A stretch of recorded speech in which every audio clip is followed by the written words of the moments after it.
हज़रत उमर फ़ारूक रज़ी अल्लाह अन्हा का इंसाफ। हज़रत उमर फ़ारूक रज़ी अल्लाह अन्हा की खिलाफत के दौरान इंसाफ के बेशुमार वाक़यात तारीख़ में मशहूर हैं। एक मर्तबा एक मुसलमान और एक यहूदी के दरमियान ज़मीन के टुकड़े का तनाज़ा पैदा हुआ। दोनों अपना मुकदमा लेकर खलीफा हज़रत उमर रज़ी अल्लाह अन्हा के पास पहुंचे। यहूदी ने अपनी बात पेश की और मुसलमान ने अपनी। जब हज़रत उमर रज़ी अल्लाह अन्हा ने दोनों की बातें सुने तो आपने यहूदी के हक में फैसला सुनाया, क्योंकि हकायक उसके हक में थे। ये देखकर वो मुसलमान परेशान हुआ और कहने लगा, आपने एक गैर मुस्लिम के हक में फैसला दे दिया। हज़रत उमर रज़ी अल्लाह अन्हा ने फरमाया, इस्लाम हमें यह सिखाता है कि इंसाफ में कोई तफरीक न करें। अल्लाह के नज़दीक सब बराबर हैं। अगर हक तुम्हारा होता तो फैसला तुम्हारे हक में होता, लेकिन हकीकत यह है कि इस जमीन का मालिक यहूदी है और हमें हक की गवाही देने का हुक्म दिया गया है। यह सुनकर यहूदी हैरान हो गया और कहने लगा, आपके इंसाफ ने मुझे हैरान कर दिया। वाकई ये दीन सच्चा है जो सबके हैं, साथ अदल व इंसाफ का हुक्म देता है। इसी वक्त वो यहूदी कलमा पढ़कर मुसलमान हो गया। ये वाकया हज़रत उमर रज़ी अल्लाह अन्हा की बेमिसाल इंसाफ पसंदी और इस्लाम के अदल व मसावात का बेहतरीन नमूना पेश करता है।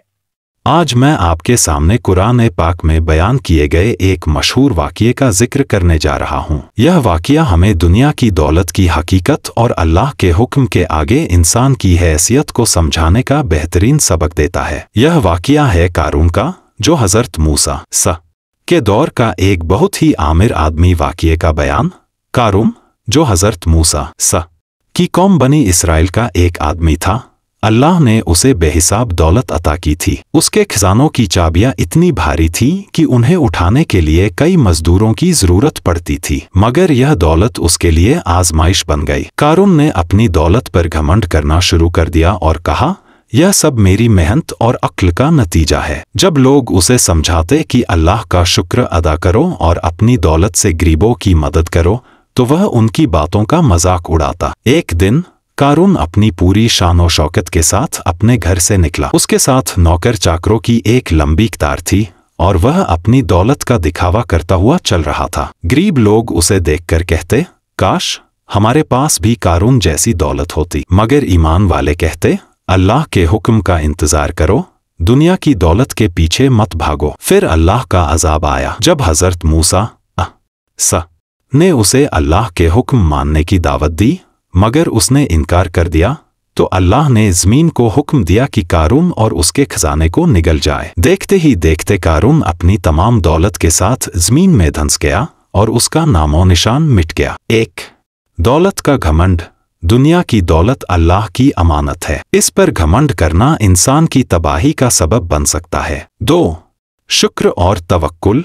अल्लाह की नेमतों का शुक्र अदा करना और गरीबों की मदद करना हर मुसलमान पर फर्ज है। 3, अल्लाह की ताकत। अल्लाह की ताकत के सामने इंसान कुछ भी नहीं है। जो इंसान अल्लाह के हुक्म को नहीं मानता, उसका अंजाम हमेशा बुरा होता है। दुआ, अल्लाह हमें कारून की तरह दौलत का घमंड करने से बचाए और अपनी नेमतों का शुक्र अदा करने की तौफीक दे। आमीन। जज़ाकल्लाहु खैरन। इस वाक़ये से हमें यह सबक लेना चाहिए कि दुनिया की दौलत और शोहरत सिर्फ एक इम्तिहान है और असली कामयाबी सिर्फ अल्लाह की रज़ा में है। अस्सलामु अलैकुम व रहमतुल्लाहि व